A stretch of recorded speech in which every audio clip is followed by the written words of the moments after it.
And I like how the sovereign plan of God too. Like Oh yeah, this doesn't happen until he sees this writing and Daniel interprets it, and then yeah, that night, exactly. And it's the see, and sovereign plan that lays everything out.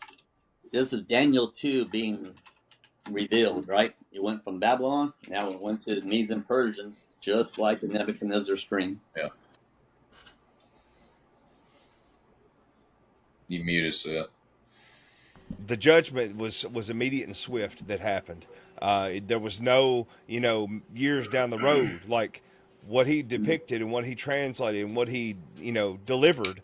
That was an immediate message. He was promoted, and that night, light switch went off. There Babylon you go. fell. Mm-hmm. Do y'all have anything else on this? One thing I wanted to remind our viewers is, keep in mind the entire time that the nation of Israel is still in captivity in this situation. Yeah. They're still dealing with everything that the Babylonians are doing to them, whether it be rude or mean or making them work, labor, whatever it might be.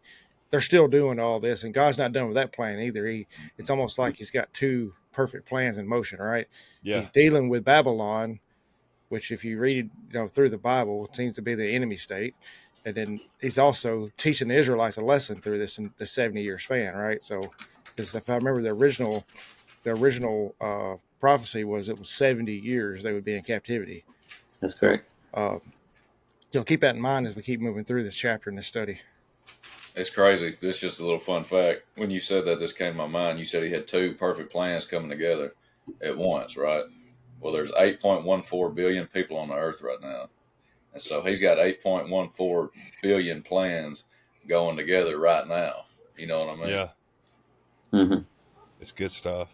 I don't know. I guess the point that I want to just look at this and just anchor on this today is, we need to understand the truth when we're told it. When people tell us something important, pay attention to the warning signs. The hot stove indicator on the stove. If it says it's hot, know it's hot. Know that we need to follow the instructions. When you try to assemble something incorrectly, it doesn't go together right if you miss the instructions, skip a step, or use the wrong parts.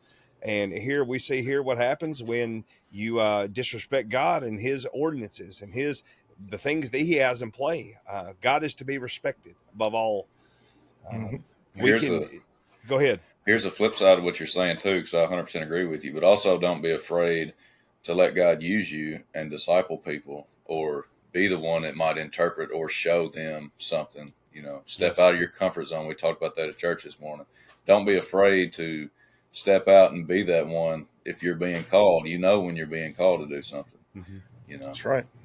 And just like in this story, it just took Daniel in this instance. That he called many people before, but it took one person that God had ordained and called to deliver this message, and it was the right message. It was the true message.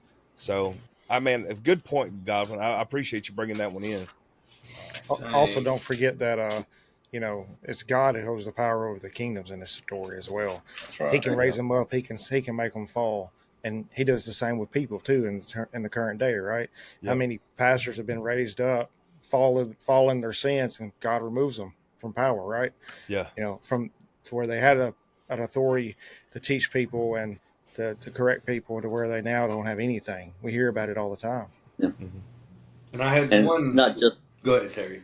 Oh, I was going to say, not just pastors. I'm talking about, you look at elections, right? I mean, Mm-hmm. presidential elections, and you're like, how could this person have won? How could this person win? And you remember, it's God's the one that's in control. He's allowing this to happen. He's moving the chess pieces on the board, right? Mm-hmm. So he knows exactly where this is going, right? So what we need to do, though, is trust God. Amen. Right? Yes, and sir. with everything that's going, it's like, okay, this is crazy, but I trust you. I know this has a purpose. I know this has a meaning. And in the end, it's going to work out. Good word, brother.